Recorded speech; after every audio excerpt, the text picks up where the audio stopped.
Good morning each and everyone. हम पढ़ रहे हैं कैपिटल गेन। कैपिटल गेन में हमारा जो लास्ट टॉपिक था वो है ट्रांजैक्शन रिगार्डेड एज ट्रांसफर। ऐसे ऐसे ट्रांजैक्शन जिनको ट्रांसफर माना जाता है। 9 केसेस थे। पहला सेल, दूसरा एक्सचेंज, तीसरा इंश्योरेंस क्लेम, चौथा conversion into stock in trade, पांचवा था कंपलसरी एक्विजिशन, छठा था एडमिशन इन पार्टनरशिप फॉर्म, चौथा था सातवां डिसोल्यूशन ऑफ पार्टनरशिप फॉर्म, आठवां वाइंडिंग अप ऑफ कंपनी, नौवां गिफ्ट ऑफ ईसॉप। क्लियर? ये 9 पॉइंट क्या माने जाते हैं? ट्रांसफर माने जाते हैं। कैपिटल गेन आएगा। अब 1 से लेके 15 ऐसे पॉइंट जिनको ट्रांसफर नहीं माना जाता। Transaction not regarded as transfer, मतलब अब असेट एक एंटिटी से दूसरी एंटिटी के पास तो जा रही है पर ट्रांसफर नहीं मानेंगे।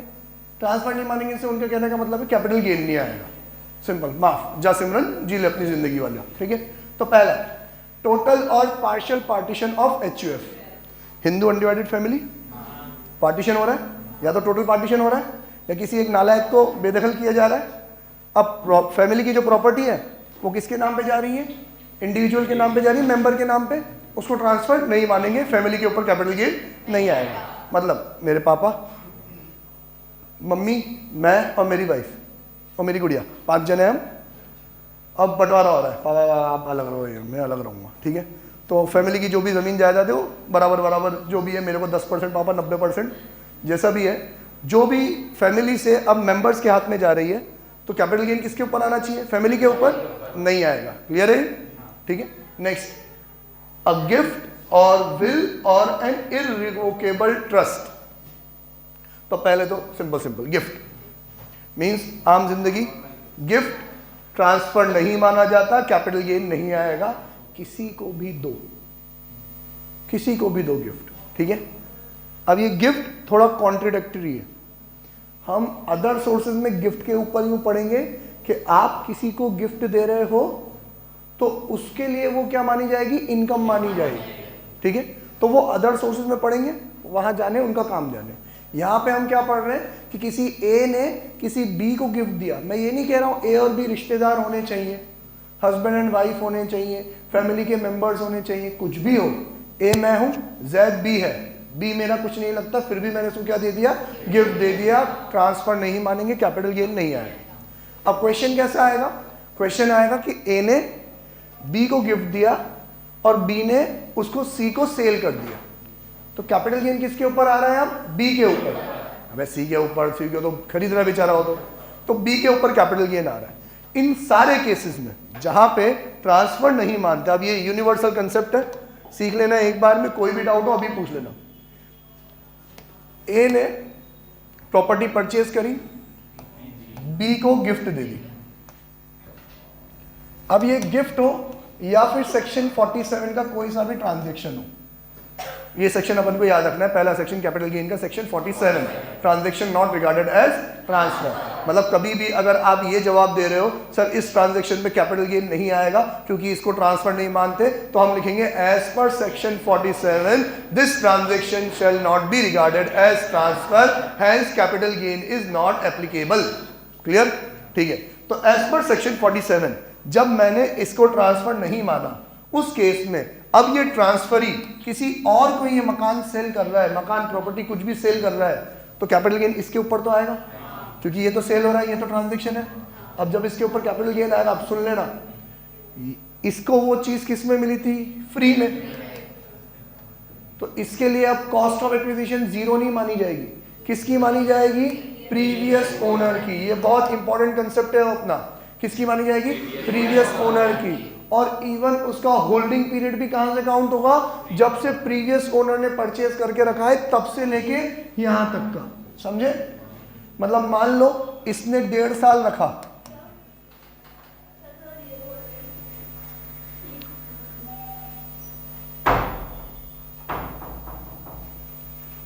इसने रखा 1.5 साल और इसने रखा 1 साल, तो इसने तो 1 साल में ट्रांसफर कर दिया। हो सकता है शॉर्ट टर्म हो, पर काउंट कहां से होगा? प्रीवियस ओनर से। तो 2.5 साल हो गए टोटल। और अगर ये लैंड एंड बिल्डिंग है तो 2 साल में लॉन्ग टर्म हो जाती है, 2.5 साल हो गए, लॉन्ग टर्म कैपिटल गेन आएगा।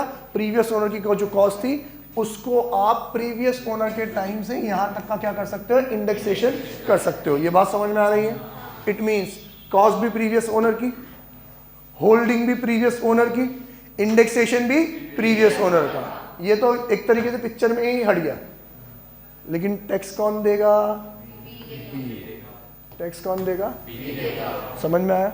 मतलब अगर देखा जाए तो हम यूँ समझे कि मैंने वो चीज़ 5 लाख रुपए में खरीदी और जब मैंने उसको जैद को दिया तब मैंने उसको 8 लाख रुपए में दिया, लेकिन पेपर कैसे लिखवाए? As a gift. पैसे ले लिए 8 लाख रुपए कैश में, बट लिखवाया क्या? As a gift. अब इसने वो 8 लाख की चीज़ आगे बेची 10 लाख रुपए में।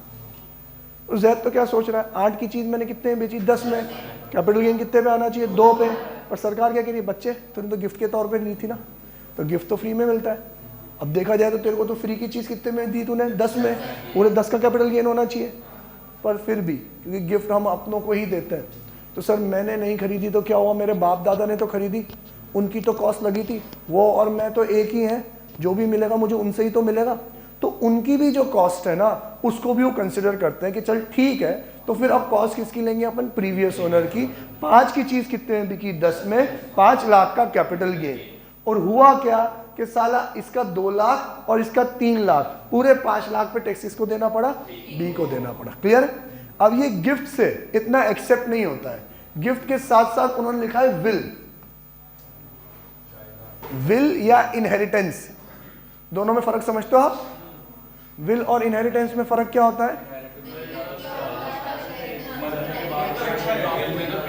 सिद्धि कुछ बता रही है, रुक जाओ, बोल सिद्धार्थ।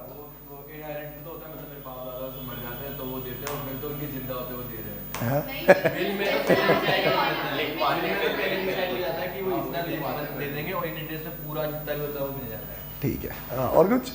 जैसे कोई इंसान जिंदा है, उसकी इच्छा है कि मेरे को इतना इतना इसको देना है, तो उसके नाम पर बनवा के अपने बाकायदा वकालत करके। हाँ हाँ, ठीक है, समझिए हम।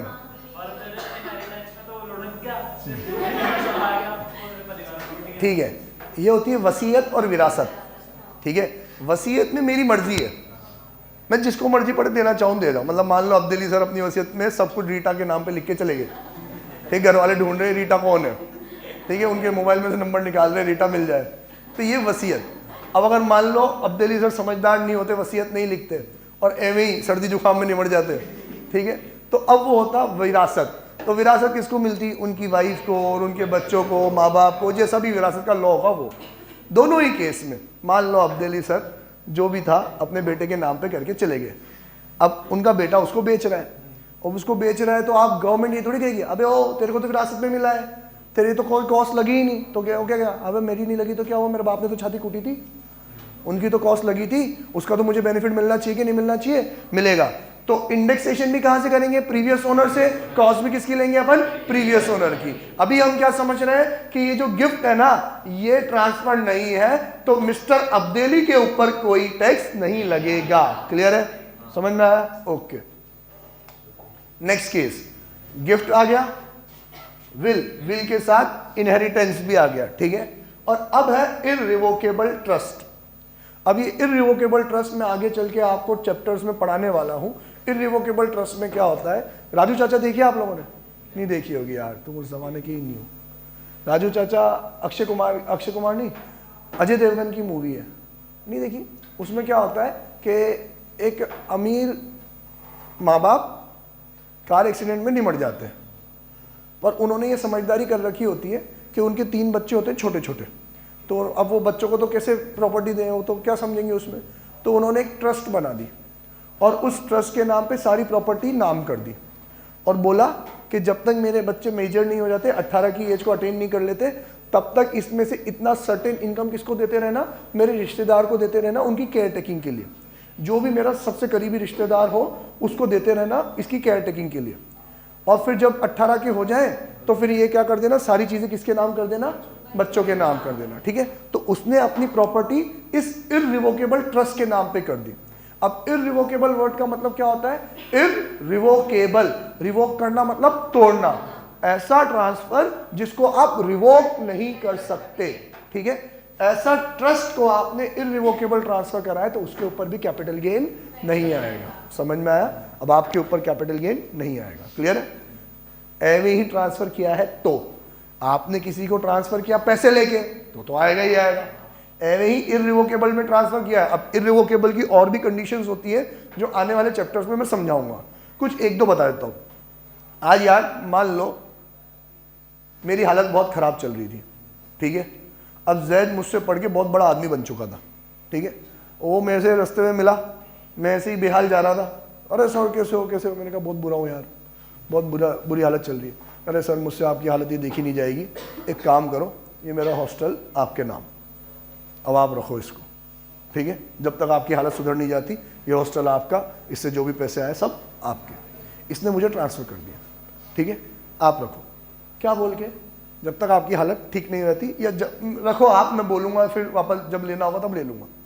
तो इसने मुझे अगर कोई चीज़ ट्रांसफ़र करी है और इसके पास एक पावर है कि जब ये चीज़ चाहे मेरे से वापस ले सकता है, तो उसको बोलते हैं रिवोकेबल ट्रांसफ़र। क्या बोलते हैं? और इसने कह दिया सर आप रख लो, जब तक आप हो ये आपकी है, आपके बाद ही वापस से किसकी हो जाएगी? मेरी। आप इसको अपनी विरासत मत समझ लेना, आगे ट्रांसफर नहीं कर सकते। आपके बाद ये चीज वापस से किसकी हो जाएगी? मेरी हो जाएगी। मेरा आपसे लगाव है, जब तक आप जिंदा हो ये चीज आपकी, इसकी इनकम भी आपकी। तो ये जो ट्रांसफर हुआ ये कौन सा हुआ? इररिवोकेबल। इस केस में ये चाहे तो मेरे मरने से पहले इस चीज को वापस नहीं ले सकता, मरने के बाद चीज वापस हो जाएगी कि उसकी कोई टेंशन नहीं है, ठीक है। या फिर ये और भी बड़ा दानी हो, सर ये तो आप रख लो यार, मेरे तो बहुत हॉस्टल है, एक आप रख लो और आपके बाद आपके बच्चों को भी दे जाना, ठीक है। तो ये कौन सा हुआ? Irrevocable transfer. इररिवोकेबल में आप चीज को वापस नहीं ले सकते। ऐसे ट्रांसफर को भी इन्होंने कैपिटल गेन में क्या कर रखा है? एग्जेम्प्ट कर रखा है एक तरीके से, कि इसको भी हम ट्रांसफर नहीं मानेंगे। अगर मैं इसको किसी और को सेल कर देता हूं तो कॉस्ट किसकी लूंगा? प्रीवियस ओनर की। क्लियर है? समझ में आया? कहानी किससे जितनी लिखना चाहो लिख लेना, वो कहानी किस्सों से ही आपको चीजें याद रहेगी। However, this clause shall not include employee stock option plan और scheme। कौन सा? इसमें क्या इंक्लूड नहीं होगा? ESOP, क्योंकि ये तो क्या है सर, इसको ट्रांसफर करोगे तो क्या आ जाएगा? कैपिटल गेन आ ही जाएगा। जो भी उसकी फेयर मार्केट वैल्यू होगी वो क्या मानी जाएगी? Full value of consideration. पता नहीं ESOP ने क्या बिगाड़ा उनका, ठीक है। ओके नेक्स्ट, अब ये थोड़ा इंटरेस्टिंग आएगा बेटा, इससे रिलेटेड बहुत सारे क्वेश्चन आएंगे। अक्सर क्वेश्चन में ये पॉइंट आएगा, गिफ्ट, विल और इनहेरिटेंस। बाप ने बेटी को दे दी, माँ ने बेटी को दे दी, बाप ने बेटे को दे दी, किसी ने किसी को गिफ्ट दे दी दोस्तों में। तो ये चीज़ अक्सर आएगी क्योंकि वो चाहता है आपकी नॉलेज टेस्ट करना कि जब ट्रांसफर नहीं होता तो कॉस्ट किसकी लेते हैं? प्रीवियस ओनर की। तो ये स्टैंडर्ड क्वेश्चन है। ए ने 100 एंड 100 डेट पे इतने में खरीदी, फिर उसने बी को गिफ्ट दे दी, बी ने 100 एंड 100 डेट पे इसको इतने में सेल कर दी। तो बी के ऊपर जो कैपिटल गेन आएगा इतने में बेची, कॉस्ट क्या लेगा? प्रीवियस ओनर की। इंडेक्सेशन कहां से करेगा? प्रीवियस ओनर से, जब तक सेल करा तब तक का। ये स्टैंडर्ड क्वेश्चन है, आएगा ही आएगा। क्लियर है? अब बाकी सारी चीजें थ्योरी क्वेश्चन में है, 1 नंबर में आ सकता है। बोल।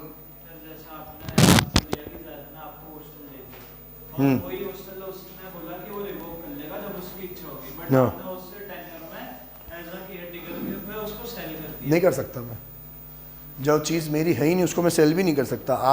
आज मैं अगर उसको तुझे सेल करना चाहता हूँ तो तुम मुझसे पेपर तो मांगेगा, ओनरशिप के पेपर तो मांगेगा। ओनरशिप के पेपर तो मेरे पास है ही नहीं, मेरे पास तो सिर्फ एक एग्रीमेंट है जिसमें उसने इररिवोकेबल या रिवोकेबल मेरे को ट्रांसफर कर रखा है। तो उस बेसिस में मैं कैसे सेल करूँगा? तू मुझसे कहेगा प्रॉपर्टी के पेपर ला के दो, प्रॉपर्टी के पेपर तो जैद के नाम पे है, इकरारनामा, मुख्तारनामा, रजिस्ट्री सब इसके नाम पे है, तो मैं कैसे सेल कर सकता हूँ? ठीक है, बस चले आगे बढ़े।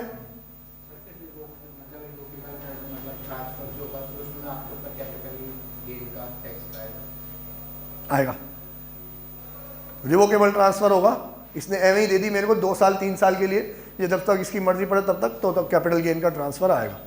ठीक है, अगला, अब ये थोड़ा टेक्निकल है, एक मार्क्स में थ्योरी में क्वेश्चन आ सकता है।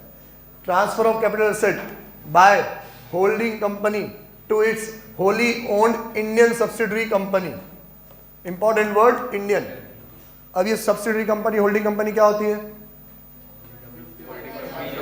51% की होल्डिंग जिसके पास होती है। ठीक है, आज मान लो बीसीसी शब्बीर सर अब्दुल्ली सर की है, अब उन्होंने एक मैप इंस्टीट्यूट और स्टार्ट किया। अब चाहते तो मैप के जो शेयर्स थे वो अब्दुल्ली सर और शब्बीर सर रख लेते, पर उन्होंने क्या करा, मैप के सारे शेयर्स किसके नाम पे परचेज करे, बीसीसी के नाम पे। तो बीसीसी क्या हो गई, होल्डिंग कंपनी, और मैप क्या हो गई, सब्सिडी कंपनी। सब्सिडी कंपनी का मालिक कौन है, होल्डिंग कंपनी है। तो इन्होंने कहा है होली ओन्ड। होल्डिंग और सब्सिडी का रिश्ता कितने में कायम हो जाता है, 51 में।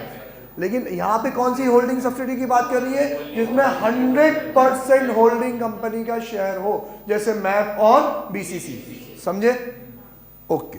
होली ओन्ड होना चाहिए, और दूसरी शर्त कि जो सब्सिडी है वो क्या होनी चाहिए, इंडियन। मतलब सर जो होल्डिंग है वो कोई सी भी हो चलेगा, हाँ चलेगा, यही तो बोला। होल्डिंग में तो इंडियन बोला ही नहीं। मान लो किसी अमेरिकन कंपनी ने इंडिया में कोई कंपनी स्टार्ट की, जैसे आपको पता होना चाहिए ये बात कि जितनी भी मल्टीनेशनल कंपनीज आती है ना, वो इंडिया में जो बिजनेस करती है वो इंडिया के लिए एक नई कंपनी फॉर्म करती है, इंडिया लिमिटेड नाम से। जैसे फेसबुक इंडिया में भी चल रहा है, तो उसकी कंपनी का नाम वो क्या रखेंगे, फेसबुक इंडिया लिमिटेड। क्योंकि अगर ऐसा नहीं करेंगे, मान लो मार्क जकरबर्ग ने मेटा लिमिटेड एक कंपनी बनाई, ठीक है, और वो मेटा के नाम से पूरी दुनिया में काम कर रहा है, सिर्फ मेटा के नाम से। तो अब क्या होगा कि वो इंडिया में भी एक बिजनेस कर रहा है। इंडिया में बिजनेस कर रहा है तो वो बिजनेस तो पूरा इंडिया से कंट्रोल हो रहा है, तो उसकी तो बेसिक कंडीशन पूरी हो जाएगी। बेसिक कंडीशन पूरी हो जाएगी तो वो तो क्या बन जाएगा, रेसिडेंट। और मेटा ही रेसिडेंट बन गया तो पूरी दुनिया में जितना भी कमाएगा सबके ऊपर क्या देना पड़ेगा, उसको टैक्स देना पड़ेगा। ठीक है, ये जिन्होंने नया चैप्टर नहीं पढ़ा है, पहला चैप्टर नहीं पढ़ा है रेसिडेंशियल स्टेटस, उसको ये बात समझ में नहीं आएगी। छोड़ो इस बात को। सिंपल कंसेप्ट क्या है कि अगर कोई बंदा या कोई कंपनी मल्टीनेशनल वर्क कर रही है, मतलब अलग अलग नेशन में वर्क कर रही है, तो वो अपने ही नाम से नेशन में वर्क नहीं करेगी, वो हर नेशन में अपनी एक नई कंपनी फॉर्म करेगी, एक नई लीगल एंटिटी फॉर्म करेगी, और इस कंट्री में वो कंपनी काम कर रही है। लेकिन इस कंपनी के सारे शेयर्स किसके पास होंगे, इस पेरेंट कंपनी के नाम पे होंगे। समझे? तो ये हो गई होल्डिंग कंपनी, ये हो गई सब्सिडरी कंपनी। समझ में आया कि नहीं? शर्त ये कहती है कि सब्सिडरी कंपनी क्या होनी चाहिए, इंडियन कंपनी होनी चाहिए। तो अब अमेरिकन कंपनी इंडियन कंपनियों को ही ट्रांसफर कर रही है और इन दोनों में 100% वाला रिश्ता है, तो फिर इस ट्रांसफर को भी ट्रांसफर नहीं मानेंगे, इसके ऊपर कैपिटल गेन नहीं आएगा। लॉजिकली सोचो, बीसीसी उसने 100% शेयर्स परचेज करने के, किसके, मैप के। अब बीसीसी के पास कुछ फर्नीचर एक्स्ट्रा है, मैप में जरूरत है, तो उन्होंने कहा चल ठीक है तुम यहाँ से ले जाओ, सब कुछ अपना ही तो है। तो उन्होंने बेचा नहीं, एवं ही क्या कर दिया, ट्रांसफर कर दिया। ठीक है, तो इस पे कैपिटल गेन लगना चाहिए क्या, क्योंकि दोनों की ओनरशिप तो सेम के पास ही है, बात तो एक ही है सर, तो इसके ऊपर नहीं लगेगा। क्लियर है सर? अगर मान लो अभी आप एग्जाम्पल में यूं कह रहे हो कि इन्होंने एवं ही दे दिया, अब वो बोले एवं नहीं देंगे सर, क्योंकि दोनों का बिजनेस अलग अलग है, दोनों की अब हमें एफिशिएंसी जज करनी, कौन कितना कमा रहा है कौन कितना नहीं कमा रहा, तो फ्री में चीजें क्यों दे देंगे। तो फिर इन्होंने क्या करा, पैसों में ही दिया।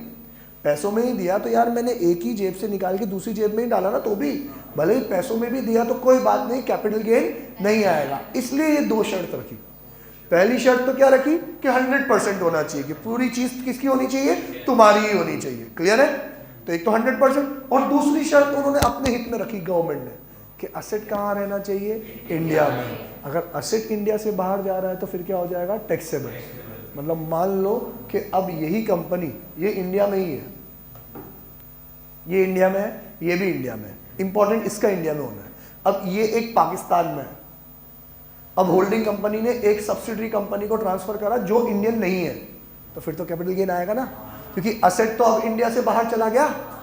यार हमारे देश का असेट बाहर जा रहा है, हम पैसे नहीं लेंगे क्या तुमसे, टैक्स लेंगे, तो असेट इंडिया में रहना चाहिए। इसलिए सब्सिडी कंपनी क्या होनी चाहिए, इंडियन कंपनी होनी चाहिए, और रिश्ता 100% वाला होना चाहिए। क्लियर है? ठीक है, अब देखो इसी की चीज का वाइस वर्सा भी है। Transfer of capital asset by holding company to its wholly owned Indian subsidiary company. इसमें जो चीज है, द पेरेंट कंपनी और its nominee must hold the whole of the shares of the subsidy company. मतलब ये तो वही 100% वाली बात है। The subsidy company must be an Indian company, तो ये वो इंडिया में असेट रहने वाली बात है। डन? तो ये दोनों चीज ऐਵੇਂ ही आपको याद रही इसलिए लिख रखा है, नहीं तो हेडिंग में ये कवर होना था ऑलरेडी। अब next, transfer of capital asset by subsidiary company to its 100% holding company being an Indian company. कौन सी कंपनी इंडियन होनी चाहिए? अब होल्डिंग कंपनी इंडियन होनी चाहिए, क्योंकि अब असेट सब्सिडरी से कहां जा रहा है? होल्डिंग के पास है। तो आपका नुकसान ना हो इसलिए आपका रिश्ता 100% होना चाहिए, और देश का नुकसान ना हो इसलिए असेट जहां जा रहा है वो कहां होना चाहिए? इंडियन कंपनी होनी चाहिए। मतलब सिंपल। सर होल्डिंग इंडियन के सब्सिडरी इंडियन? भैया असेट कहां जा रहा है? वो इंडियन। होल्डिंग वाला सब्सिडरी में दे रहा है तो सब्सिडरी इंडियन होनी चाहिए, सब्सिडरी वाला होल्डिंग को दे रहा है तो होल्डिंग इंडियन होनी चाहिए। रिश्ता 100% होना चाहिए दोनों जगह है, तो ट्रांसफर नहीं मानेंगे, कैपिटल गेन नहीं आएगा। डन। अब इसका एक एक्सेप्शन सुनो। The exemption mentioned in 3 and 4 above, मतलब ये होल्डिंग और सब्सिडरी वाला, will not apply if the capital is transferred as a stock in trade. कि जो कैपिटल असेट है वो जो ट्रांसफर करा कैसे किया? As a stock in trade का। एग्जाम्पल कि भाई साहब जो मैप है ना उसका काम है प्रॉपर्टी डीलिंग का, और मेरे पास जो बिल्डिंग थी वो मेरे पास एज अ कैपिटल असेट थी। अब मैं उसको ट्रांसफर कर रहा हूँ, 100% का रिश्ता भी है, वो इंडियन भी है, लेकिन जब मैं उसको ट्रांसफर करूंगा तो वो उसके लिए एज अ कैपिटल असेट नहीं रहेगा, उसके लिए क्या बन जाएगा? स्टॉक इन ट्रेड बन जाएगा। तो ये तो कन्वर्जन हो गया ना। हाँ चीज आपके पास ही है, लेकिन आपके पास से आपके पास में भी क्या हो गया? ये कन्वर्जन हो गया। तो कन्वर्जन की डेट की जो फेयर मार्केट वैल्यू होगी क्या मानी जाएगी? वो फुल वैल्यू ऑफ कंसिडरेशन मानी जाएगी और इंडेक्सेशन हो जाएगा। समझ में आया कि नहीं? क्लियर है? Okay next, transfer of capital asset. अब ये ना आपको बता दूं मैं, अभी आपके सिलेबस में आएगा सेकंड ग्रुप की अकाउंटिंग में, होल्डिंग कंपनी और सब्सिडरी कंपनी का आएगा, जिसको अपन बोलते हैं कंसोलिडेशन। कंसोलिडेशन में क्या होता है कि जैसे बीसीसी ने मैप के सारे शेयर्स परचेस कर रखे हैं ना, बीसीसी लिमिटेड अलग कंपनी है, मैप लिमिटेड अलग कंपनी है, ये अपने फाइनेंशियल्स बताता है, ये अपने फाइनेंशियल्स बताता है, पर मुझे तो ये देखना है कि बीसीसी के पास ओवरऑल कितनी वर्थ है उसकी, तो मुझे बीसीसी की कंसोलिडेटेड फाइनेंशियल स्टेटमेंट भी चाहिए। तो कंसोलिडेटेड फाइनेंशियल स्टेटमेंट कैसे बनेगी कि वो अपने फाइनेंशियल्स में अपनी सारी सब्सिडरी के फाइनेंशियल्स भी मर्ज करके दिखाएगी कि as a group of companies ये मेरे फाइनेंशियल स्टेटमेंट है, जिसको अपन बोलते हैं कंसोलिडेटेड फाइनेंशियल स्टेटमेंट्स। तो अब पता पड़ेगा कि एक्चुअली में वर्थ कितनी है। आज आप समझो, अब्देली सर, शब्बीर सर ने क्या कर रखा है कि बीसीसी में इन्वेस्ट कर रखा है, और बीसीसी ने ऐसी मैप जैसी 4 जगह इन्वेस्ट कर रखा है। ठीक है, तो आप बीसीसी का पीएनएल देखते हो तो उसमें 10 लाख आ रहा है, इनमें देखते हो तो 5-5 लाख रुपए 4 जगह आ रहा है।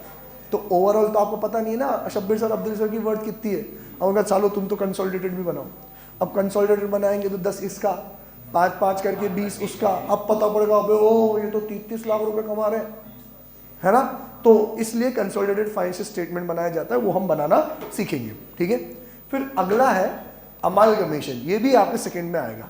अमालगमेशन में क्या होता है, एक कंपनी दूसरे को क्या कर लेती है? एक्वायर कर लेती है। अब दूसरी कंपनी की एज अ लीगल एंटिटी खत्म कर दी जाएगी। कंसोलिडेशन में होल्डिंग मेरी है, सब कुछ शेयर्स मैंने एक्वायर कर रखा है, लेकिन इसका अस्तित्व अलग है, मेरा अस्तित्व अलग है, हम दोनों अलग अलग लीगल एंटिटी है। अब क्या हुआ कि भाई यार ये वीडियो में नाम तो नहीं लूँगा, लेकिन तुम फिर भी समझ जाओगे, कोटा का सबसे बड़ा इंस्टीट्यूट है, उसको बीसीसी ने एक्वायर कर लिया। ठीक है, और एक्वायर करने के बाद उसके नाम को खत्म कर दिया, और वहां पे भी बोर्ड किसका लगा दिया? बीसीसी का। अब लीगल एंटिटी एक ही है, लेकिन इसका भी बिजनेस किसका हो गया? इसका। तो ये होता है अमालगमेशन। जैसे पहले हज कंपनी थी, उसको वोडाफोन ने अमालगमेट कर लिया, फिर अब वोडाफोन मर्ज हो गई किसमें? वीआई बन गई, वोडाफोन और आइडिया एक हो गई, तो एक नई कंपनी फॉर्म करी वीआई, उसने वोडाफोन को भी मर्ज कर लिया और आइडिया को भी मर्ज कर लिया। तो इसको क्या बोलते हैं अपन? अमालगमेशन। क्या बोलते हैं? Merger amalgamation. अमालगमेशन के चैप्टर में ही मर्जर एक कंसेप्ट है, वहां पढ़ेंगे अपन। ठीक है, अब ऐसे अमालगमेशन और मर्जर में क्या होगा कि वो जो सबसे बड़ी इंस्टीट्यूट है उसके जितने भी एसेट्स हैं पहले उसके नाम के थे, अब उन सबको किसने खरीद लिया? बीसीसी ने। तो सारे एसेट्स किसके पास आ गए? बीसीसी के पास। तो उस कंपनी के ऊपर कैपिटल गेन का टैक्स लगेगा कि नहीं लगेगा? लगेगा। सरकार ने मना कर रखा है, कब कब नहीं लगेगा? Transfer of capital asset by amalgamating, टिंग टिंग टिडिंग, what a coincidence, amalgamating company to amalgamated Indian company. Asset जिसके पास जा रहा है वो क्या होना चाहिए? Indian company. अब सोचो बीसीसी अमालगमेट कर रही है और वो बड़ा वाला इंस्टीट्यूट क्या हो रहा है? अमालगमेट हो रहा है। तो ये तो है अमालगमेटिंग, ये हो जाएगा अमालगमेट।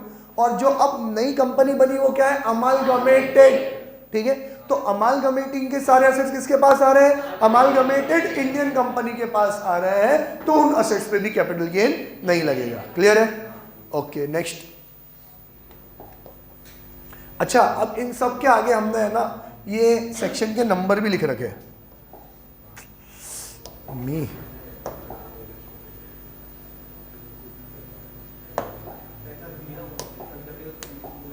इन सब के आगे इनके सबसेक्शंस लिख रखे हैं। तो मैं आपसे ये एक्सपेक्ट नहीं करता कि आप ये सारे सबसेक्शंस याद रखो, क्योंकि ये याद रखने जाएंगे तो सेक्शन नंबर्स याद नहीं रख पाएंगे आगे के। ठीक है, इंस्टीट्यूट के सॉल्यूशंस में most of the time subsection के नंबर्स भी होंगे, पर आप सेक्शन लिख दोगे ना, उसी में हमारा काम हो जाएगा। इंपॉर्टेंट मार्क करा दूंगा, जिसके क्वेश्चंस आते होंगे उसका सबसेक्शन याद रखेंगे, 1 या 2, बाकी किसी का सबसेक्शन याद नहीं रखना। तो एज ऑफ नाउ पहला ही सेक्शन अपन ने पढ़ा है, कौन सा? सेक्शन 47, जो क्या कहता है कि followings are not regarded as transfer. Done. अब अमालगमेटेड हो गया, नेक्स्ट चलते हैं, डीमर्जर आएगा शायद। अब ये भी वही है, demerged company, transfer of capital asset by demerge company to a resulting Indian company in an scheme of demerger. अब डीमर्जर में क्या होता है? अमालगमेशन में 2 कंपनी मिलकर एक बन जाती है, डीमर्जर में एक कंपनी के 2 टुकड़े हो जाते हैं। अब देखिए शब्बीर सर लड़ मारे, लाख घूसे चल गए दोनों के ऊपर, मैं बड़ा बड़ा देख रहा था, अड़ी अलग हो जाओगे। तो एक कंपनी अब्दुल्ली सर की, एक कंपनी शब्बीर सर की, अलग अलग हो गई ना। तो जो कंपनी डीमर्ज हो गई वो थी डीमर्ज्ड, सर ये तो कर दो डीमर्जर हो गया। और जो नई कंपनियां बनी वो क्या आई? Resulting company. ठीक है, अब जो असेट्स थे वो किसके नाम पे थे? डीमर्ज के नाम पे थे। अब वो किसके पास आ गए? रिजल्टिंग के पास आ गए। रिजल्टिंग कंपनी जिसके पास असेट आ रहे हैं वो कौन होनी चाहिए? इंडियन कंपनी होनी चाहिए, कैपिटल गेन नहीं आएगा। क्लियर है? तो सर कहाँ कहाँ कैपिटल गेन नहीं आता है? एक फैमिली का बंटवारा हो रहा है, वहाँ भी नहीं आता है। यहाँ कंपनी का बंटवारा हुआ, यहाँ भी नहीं आ रहा। ये भी तो फैमिली ही थी, इसका भी बंटवारा हो गया, यहाँ भी नहीं आया। सबसे पहले फैमिली का बंटवारा हुआ पार्टीशन, अब इसमें था कंप्लीट और पार्शियल। मान लो दोनों ने मिलकर मेरे को ही लात मार दी, ले उठा तेरा निकल, तो ये पार्शियल हो कि कंप्लीट हो, ठीक है, किसी पे भी नहीं आएगा। फैमिली का पार्टीशन, फिर आया गिफ्ट विल और इररिवोकेबल ट्रस्ट, फिर आया होल्डिंग कंपनी से सब्सिडी, सब्सिडरी से होल्डिंग, अमालगमेटिंग से अमालगमेटेड, डीमर्ज से रिजल्टिंग। कितने हो गए? 6 हो गए भाई, हो गए 6। 7वां transfer of issue of shares by a resulting company in scheme of demerger. ये भी बहुत जोरदार है। अब क्या हुआ कि मानने में क्या जा रहा है, मान तो लेते, शब्बीर सर अब्दुल्ली सर लड़ मरे, पार्टनर 3 थे, तीसरे को भी तुम जानते हो, तीसरे वाला पार्टनर 3 थे, तीसरे को भी आप जानते हो, वो बहुत सीधा है बेचारा, ठीक है, वो सबके साथ बना के रखता है, ठीक है। और अब्दुल्ली सर भी चाहते थे कि तीसरा वाला मेरे साथ भी रहे, शब्बीर सर भी चाहते थे तीसरा वाला मेरे साथ भी रहे, ठीक है। अब दोनों ने अलग अलग कंपनी कर ली, तो ए लिमिटेड और एस लिमिटेड, इन दोनों का एक कॉमन क्या है? शेयर होल्डर भी है। एम लिमिटेड कहो कि एम कहो, जो भी हो, ठीक है, वो शेयर होल्डर भी है। अभी बेचारा एम बैठा बैठा क्या देख रहा है कि ये तुम एम मान लो, तुम बैठे बैठे क्या देख रहे हो कि तुम्हारे पास जो पहले शेयर्स थे वो तो बीसीसी के थे, अब बीसीसी तो कंपनी खत्म हो गई, तो तुम्हारे वो पुराने वाले शेयर्स तो गए, अब तुम्हारे को क्या मिलेंगे? ए लिमिटेड और एस लिमिटेड के नए शेयर्स मिलेंगे कि नहीं मिलेंगे? मिलेंगे ना। तो हुआ क्या कि आपके पास से एक बड़ी कंपनी के शेयर्स के बदले में दूसरी 2 चुन्नू मुन्नू कंपनी के क्या आ गए? शेयर्स आ गए। तो ये एक्सचेंज हुआ कि नहीं हुआ? हुआ ना। इसको भी ट्रांसफर नहीं मानेंगे। समझे कि नहीं समझे आप लोग? आपस ईजी है, बहुत ईजी है। मतलब आप एम लिमिटेड को छोड़ो, क्या लेना देना उसका, हम तो यूँ समझते हैं कि एक थी बीसीसी जिसके आप थे सारे शेयर होल्डर, अब बीसीसी को क्यों तोड़ो। एक थी बड़ी वाली इंस्टीट्यूट जिसके आप सब क्या हो? सारे के सारे शेयर होल्डर हो, उसके 3-4 भाई आपस में लड़ मरे, तो A1 A2 A3 A4, ठीक है। अब आपके पास से बड़ी वाली इंस्टीट्यूट के शेयर्स गए, और आपको चारों के क्या मिलेंगे, शेयर्स मिलेंगे। एक असेट जाके दूसरे असेट आ रहे हैं, तो फिर एक्सचेंज हुआ कि नहीं हुआ, इसको ट्रांसफर नहीं मानेंगे। अब सुनो क्या लिखा हुआ है, ट्रांसफर और issue of shares by resulting company in an scheme of demerger. Demerger के केस में अब रिजल्टिंग कंपनी शेयर्स इशू करेगी ना, उन शेयर्स के ऊपर जिसको भी मिल रहा है उनके ऊपर कोई कैपिटल गेन नहीं आएगा। हमारी क्या गलती है यार सर, अब मान लो आप वो बड़ी वाली कंपनी के शेयर होल्डर्स थे, अब उसको बीसीसी ने टेक ओवर कर लिया, तो तुम्हारे तो शेयर्स गए, तो तुम्हें बीसीसी अपने शेयर्स देगी, तो इसमें तुम्हारी क्या गलती है, ठीक है, ओके। अब इन सब में बहुत तगड़ी चीज़ आने वाली है, तुम लोग पूछ नहीं रहे हो मुझसे सवाल, जब तक नहीं आएगी तब तक नहीं आएगी, जब तुम्हारे दिमाग में आ जाए पूछ लेना। अगला क्या, हाँ जब ट्रांसफर ही नहीं माना तो डिविडेंड और फुल वैल्यू ऑफ कंसिडरेशन का तो रोल ही नहीं आएगा। करेक्ट है, हाँ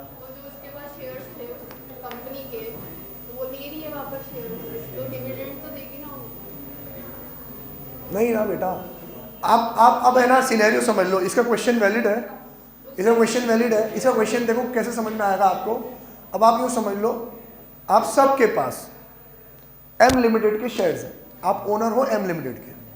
अब एम लिमिटेड ने कहा कि देखो अपने दो लाइन ऑफ बिजनेस है, ए लाइन और बी लाइन, हिसाब किताब प्रॉपर रहे, जीएसटी पीएसटी सब कुछ प्रॉपर रहे, इसलिए अपन अब एक कंपनी को तोड़ के दो अलग अलग कंपनी कर लेते हैं। तो इस कंपनी के शेयर होल्डर्स आप हो, तो मैंने कहा आपको टेंशन मत लो, आपकी कंपनी जा नहीं रही, आपकी एक कंपनी की दो कंपनी बन रही है, अब आपको बदले में दो कंपनी के अलग अलग शेयर मिलेंगे।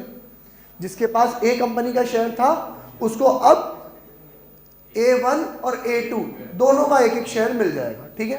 अब पूछ क्वेश्चन इस एग्जांपल के बेस पे, तेरे पास से बड़ी वाली एम लिमिटेड का शेयर गया और मिला किसका, A1 का और A2 का, डिविडेंड कहाँ है इसमें, जो एम लिमिटेड का शेयर था कौन देगा डिविडेंड, डिसॉल्व हुआ तो आप वो प्रीवियस वाले केस में चल रहे हो जिसमें अगर कंपनी डिसॉल्व होती थी तो आपको पैसे मिल रहे थे। मैं कह रहा था बेटा उन पैसों में जो एक्यूमुलेटेड प्रॉफिट का हिस्सा है वो डिविडेंड है। अब आपको पैसा मिल ही नहीं रहा, अब आपको तो शेयर मिल रहा है, शेयर के बदले में शेयर मिल रहा है, ठीक है। और कोई डाउट नहीं है, सोच लो, डाउट तो बहुत तगड़ा है, फिर बाद में समझ में नहीं आएगा। अपन हिमानी को लेते हैं, हिमानी के पास, अब नंबर्स में चलते हैं, हिमानी के पास एम लिमिटेड का एक शेयर था। बोल हिमानी, एक शेयर कितने में खरीदा हुआ तूने? 80,000 में खरीदा है, एक शेयर 80,000 में, बाप रे क्या वर्थ हो,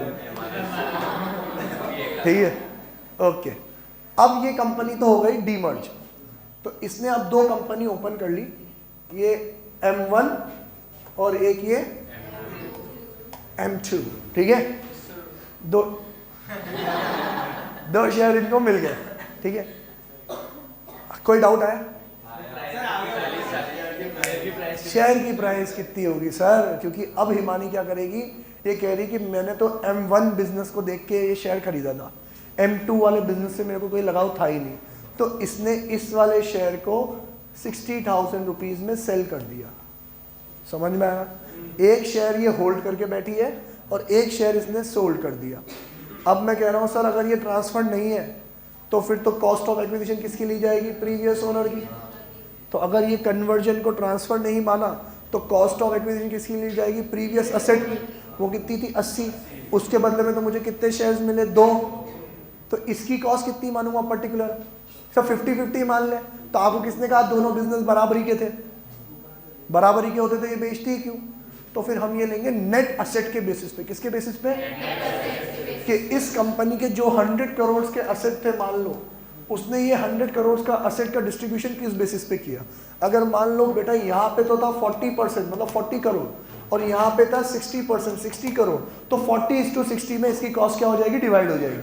80 का 40% मतलब 32,000 तो इसकी कॉस्ट मानी जाएगी, और 80 का 60% कितना, 48,000 इसकी कॉस्ट मानी जाएगी, ठीक है।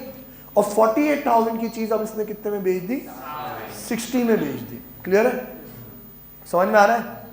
इसका एक टेक्निकल पॉइंट और है जो आगे आएगा, अभी बता दूं। नेट एसेट बोल रहा हूं, net asset. Do you know what is net asset? Net asset, asset minus liabilities. इसका एक टेक्निकल पॉइंट और है, बता दूं अभी के बाद में बताऊं? बता दूं? ओके। कॉस्ट, प्रीवियस वाली कॉस्ट के टुकड़े कर दिए 40, मतलब मान लो जब ये बंटवारा हुआ तब इसकी जो फेयर मार्केट वैल्यू निकली ना वो 50,000 निकली। तो फेयर मार्केट वैल्यू से कोई मतलब नहीं है मुझे, मैंने तो प्रीवियस वाली कॉस्ट को क्या कर लिए, टुकड़े कर लिए।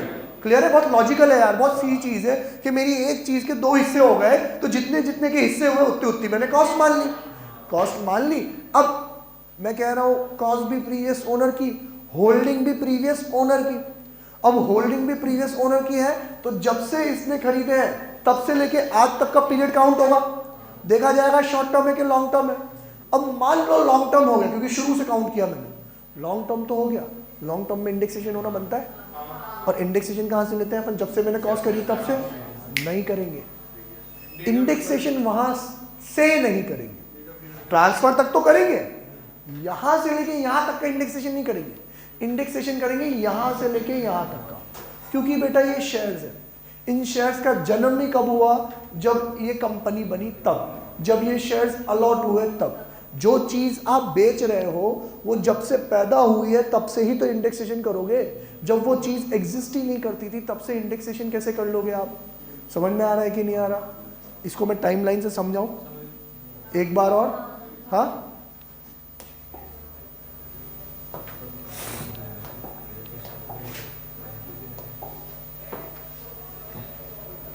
अच्छे से समझना। ये मेरी टाइमलाइन, मैंने एक शेयर खरीदा कितने में? 80,000 में, ठीक है।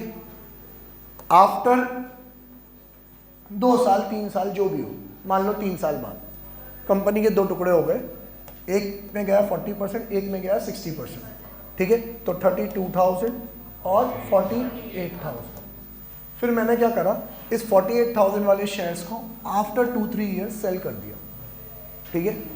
तो देखा जाए तो कॉस्ट तो मैं पुरानी वाली ले रहा हूँ, बस बांट के ले रहा हूँ, है कि नहीं? मैं जो होल्डिंग पीरियड लूंगा, होल्डिंग पीरियड मतलब मुझे ये डिसाइड करना है सर ये लॉन्ग टर्म है कि शॉर्ट टर्म है, तो होल्डिंग पीरियड मैं यहीं से गिनूंगा कि यहाँ से यहाँ तक टोटल कितना टाइम हो गया सर? 2 साल हो गए, 3 साल हो गए, 4 साल हो गए, 5 साल हो गए, जो भी हो गए यहाँ से यहाँ तक का काउंट करूंगा। अब बताओ लॉन्ग टर्म है कि शॉर्ट टर्म है? आप कह रहे हो लॉन्ग टर्म है, लॉन्ग टर्म है तो इंडेक्सेशन होता है, और जहां से आपने पीरियड काउंट करा वहीं से तो इंडेक्सेशन करोगे, तो इंडेक्सेशन यहां से यहां तक का होना चाहिए। अब सर ट्रांसफर ये तो था ही नहीं, ट्रांसफर तो ये है, ट्रांसफर तक इंडेक्सेशन करते हैं। वहां जो टॉपिक पढ़ रहे थे ना वो ये पढ़ रहे थे इंडेक्सेशन कहां तक करना है, तो कहां यहीं तक करना है। अब क्वेश्चन क्या आ रहा है थोड़ा है, इंडेक्सेशन कहां से करना है, तो कहां से करना है? अरे बेटा अगर यही वाला शेयर्स बरकरार रहता तेरा तो यहां से करता, पर ये तो शेयर्स है ही नहीं, असेट तो ये बेच ही नहीं रहा, असेट तो तू ये वाला बेच रहा है, और इसका तो हैप्पी बर्थडे ही आज हुआ है। तो जो चीज जब से क्रिएट हुई है वहीं से तो इंडेक्सेशन करेंगे, जब उसका वजूद ही नहीं था उस टाइम पे वहां से इंडेक्सेशन क्या थोड़ी करेंगे। तो इंडेक्सेशन कहां से कहां तक होगा? यहां से यहां, डेट ऑफ कन्वर्जन से लेके के डेट ऑफ ट्रांसफर। क्लियर है? होल्डिंग, यही तो बात कह रहा हूं, होल्डिंग चेंज नहीं होगा, इंडेक्सेशन चेंज होगा। मतलब अभी तो आपको यूं दिख रहा होगा कि 2 साल 3 साल, मैं कह रहा हूं 2 महीने में ही बेच दिया मान लो। जैसे ही नए शेयर्स मिले 2 महीने में हिमानी ने अपने शेयर्स सल्टा दी क्योंकि वो कंपनी उसको पसंद ही नहीं थी, ठीक है। जैसे मान लो मैंने आईटीसी के शेयर्स खरीद रखे, तो आईटीसी कंपनी पता है आपको, उसके होटल्स भी है और वो सिगरेट भी बनाती है। मेरे को सिगरेट से सख्त नफरत है, तो अब उसने 2 कंपनी अलग अलग कर दी कि होटल वाली कंपनी अलग कर दी, सिगरेट वाली अलग कंपनी कर दी, मेरे को सिगरेट के भी शेयर्स कर दिए। मेरे को रखनी ही नहीं है, तो मैंने हाथ तो हाथ उसको बेच दिए। हाथ तो हाथ बेच दिए, दिखने में तो क्या दिख रहा है, 2 महीने में बिक गए, लेकिन होल्डिंग पीरियड कहाँ से काउंट होगी? जब से मैंने खरीदा था, वो तो मैंने परसों पहले खरीदा था, तो है तो ये लॉन्ग टर्म। अब लॉन्ग टर्म है तो इंडेक्सेशन बनता है, तो इंडेक्सेशन वहां से नहीं होगा, कहाँ से होगा? यहीं से यहीं तक होगा। अब सर ये इसी साल में मिला, इसी साल में बेच दिया, तो डिवाइड बाय भी 348, मल्टीप्लाई बाय भी 348, तो क्या इंडेक्सेशन किया आपने? कुछ भी नहीं होगा। लेकिन मैं कहूं मेरे को फरवरी में मिला और मैंने अप्रैल में बेच दिया, तो उस टाइम का नंबर था 331, और इस साल का नंबर है 348, इंडेक्सेशन होगा, 1 साल का बेनिफिट आपको मिलेगा। समझ में आया कि नहीं आया? क्लियर है सबको? ये फर्क है, इसीलिए इतनी डिटेल में पढ़ाया जा रहा है कि इंडेक्सेशन यहीं से होगा, लेकिन होल्डिंग पीरियड कहां से काउंट होगा? जब से मैंने ओरिजिनल शेयर खरीदा था तब से। क्लियर बेटा? सेम चीज अमालगमेशन में भी होगी, आपने पूछी ही नहीं मुझसे। अब अमालगमेशन में क्या होगा समझना, आपके पास तो किसी दूसरी कंपनी के शेयर्स थे, उस कंपनी को किसी और मेरी कंपनी ने क्या कर लिया? एक्वायर कर लिया। तो उस कंपनी के शेयर आपके पास से गए, आपने उस कंपनी का शेयर खरीदा था 80,000 रुपए में, आपको नई कंपनी का शेयर मिल गया आज, और नई वाली कंपनी को आपने बेच दिया। समझ में आया कि नहीं? तो वही होल्डिंग पीरियड तो कहाँ से कहाँ तक काउंट होगा? यहाँ से यहाँ तक। पर इंडेक्सेशन कहाँ से होगा? यहाँ से लेके यहाँ तक। अब ये जो डी मर्जर में तो मैं बहुत श्योर हूँ कि जैसा मैं पढ़ा रहा हूँ वैसा ही होगा।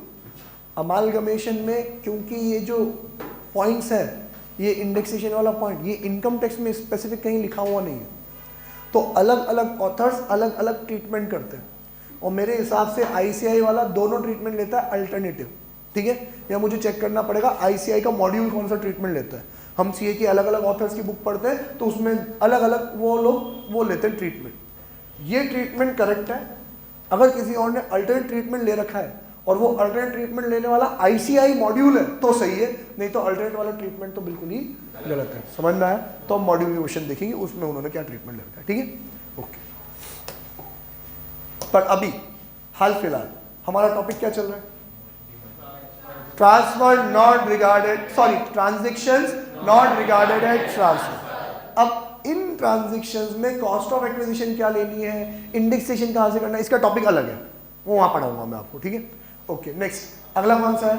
Transfer of shares by share holder in a scheme of amalgamation. ये बताया मैंने आपको कि आपके पास से आपका शेयर गया और नया वाला शेयर मिल गया अमालगमेशन के केस में, उसमें भी ट्रांसफर नहीं माना जाएगा। मतलब आप समझो, अमालगमेशन, डी मर्जर, कंसोलिडेशन में जब एक कंपनी दूसरे कंपनी को असेट्स दे रही थी तभी कैपिटल गेन नहीं लग रहा था, तो आपका तो बैठा बैठा है शेयर चेंज हो गया, पुरानी कंपनी से नई कंपनी का शेयर मिल गया, तो आपके ऊपर भी कोई कैपिटल गेन नहीं आएगा। क्लियर है?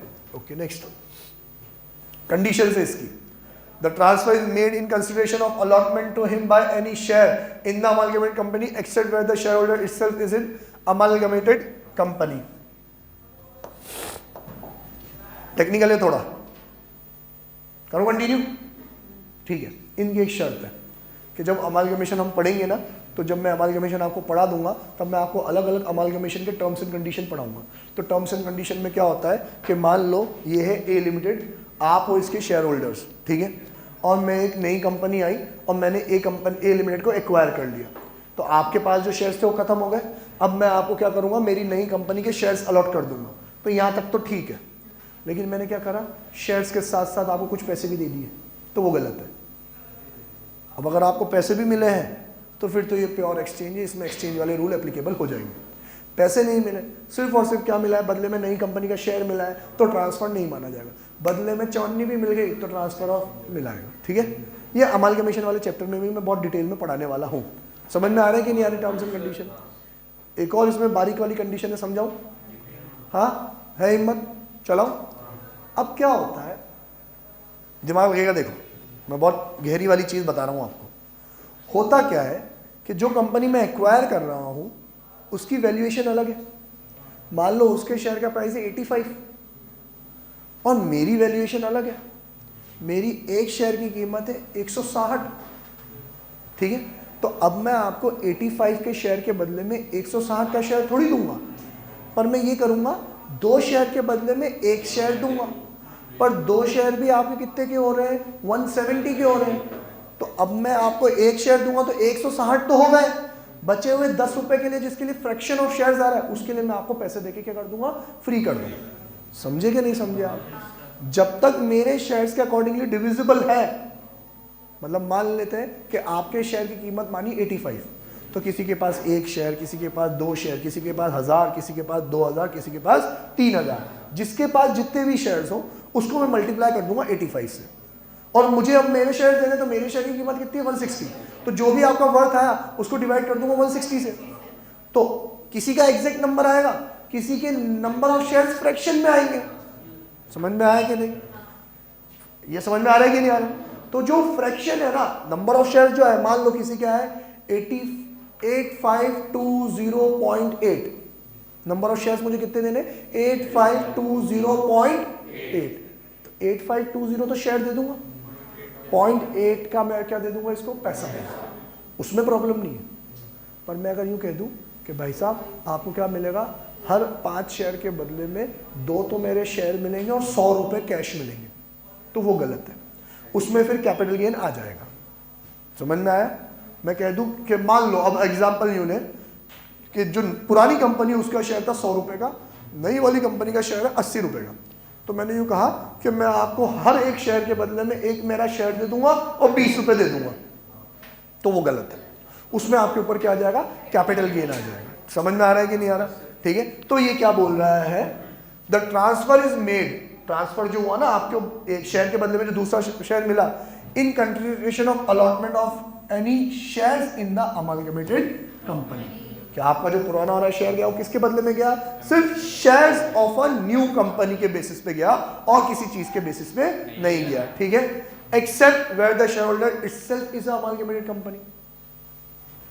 अब ये कौन सी बात है, ये अगला केस है, एक्सेप्ट वाला केस दूसरा है।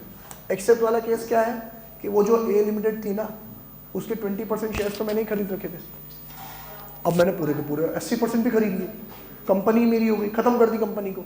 तो वो जो मेरे, आप सब 80% के होल्डर थे, मैं 20% के होल्डर थे, 80% वालों को तो मैंने शेयर्स दे दिए। किसके शेयर्स दिए, मेरे ही शेयर्स दिए। अब 20% मैं भी हूँ जो आप में बैठा हूँ, तो मैं अपनी ही कंपनी के शेयर्स अपनी ही कंपनी को वापस थोड़ी दूंगा, तो उस केस में तो कुछ मिलेगा ही नहीं, तो वो भी चलेगा, उसमें भी कैपिटल गेन नहीं आएगा। समझ में आ रहा है कि नहीं आ रहा? ये सिर्फ थ्योरेटिकल है, ये सिर्फ नॉलेज है, इसका क्वेश्चन भी नहीं आता है। तुम चाहो तो मैं स्किप भी करा सकता हूँ, लेकिन फिर तुम इसको नोट्स में पढ़ोगे और तुम्हें दिक्कत होगी। ठीक है, तो थ्योरेटिकल एस्पेक्ट से है ये। ठीक है, आपने एक्वायर करने के लिए शेयर तो खरीदे होंगे ना, तो शेयर क्यों देना? नहीं नहीं नहीं नहीं,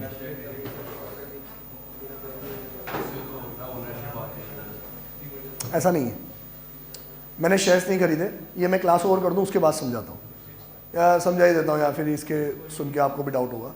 आपने एक्वायर करने के शेयर्स ही तो खरीदे होंगे। अरे भाई, ये जो कंपनी है ना इमेजिनरी, इसका 20% का होल्डर मैं हूँ, 80% के होल्डर आप हो।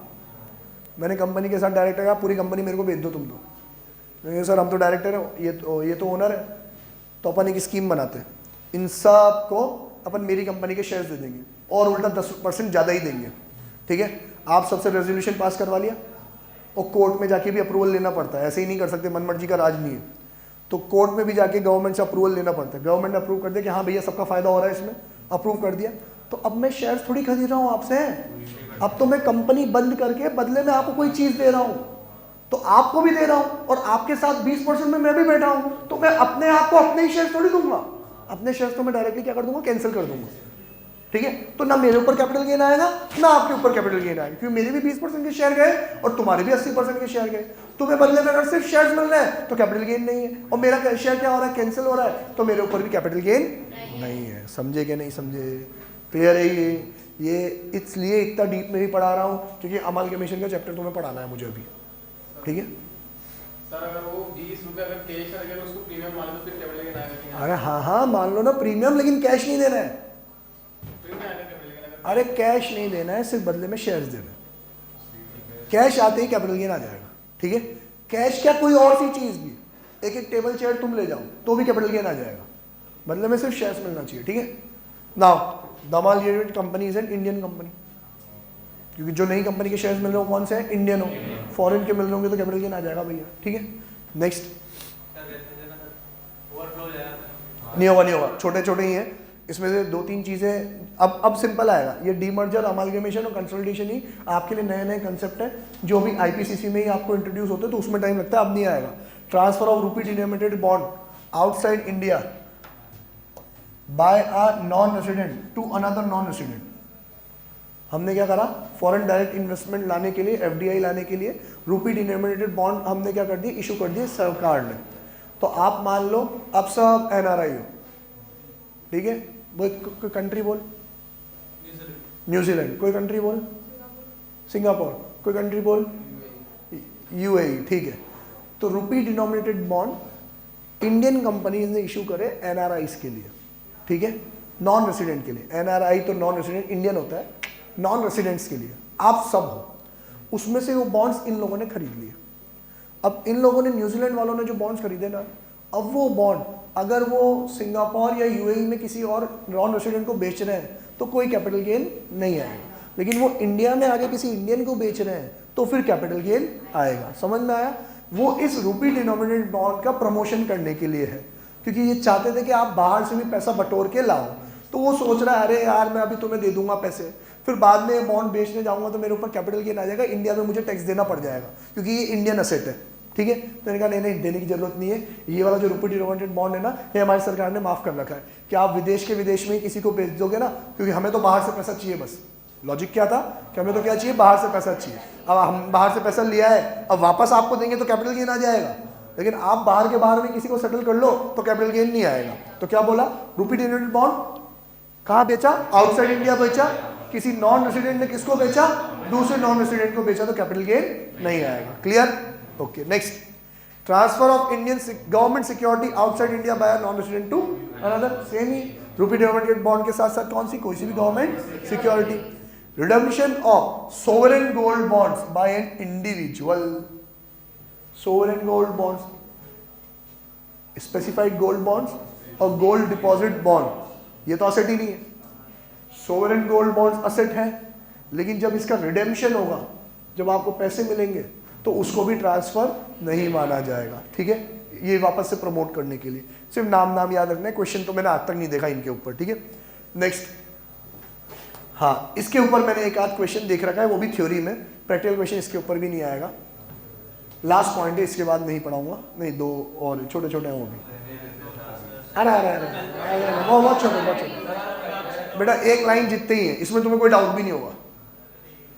Transfer of specified capital asset, specified capital asset कौन कौन है, ये रहे, टू अ गवर्नमेंट और यूनिवर्सिटी एक्सेट्रा। मतलब मान लो जैद के घर में जब राजस्थान में युद्ध चल रहा था तो महाराणा प्रताप आके नाश्ता करके गए थे, इसके परदादा के साथ बहुत बढ़िया व्यवहार था उनका, तो तब इसके परदादा के साथ नाश्ता करके गए थे, तब इसके दादाजी ने उनकी पर्स पार कर ली थी, ठीक है। अब महाराणा प्रताप की पर्स इनके घर में रह गई, महाराणा प्रताप तो चल बसे, अब वो पर्स में जो पैसे थे वो उस टाइम के पैसे थे, और महाराणा प्रताप की वाइफ के भी फोटो थे उसमें, बाजीराव मस्तानी के, कौन थी वो, जो भी हो उसका भी फोटो था, ठीक है। अब एक बार इसके दादा निमट पड़े, उनकी ट्रंक खुली तो उसमें वॉलेट निकला तो उसमें सब महाराणा की हैंडराइटिंग में उसके सब कुछ निकला, बस बहुत सारी चीज़ें। तो जैद पढ़ा लिखा आदमी था, उसको लग गया कि यार ये वॉलेट की कीमत तो नहीं, इसको बेचने जाऊँगा चोर बाजार में घंटा घर में, इसके पैसे नहीं मिलेंगे, लेकिन ये म्यूजियम में रखने लायक है।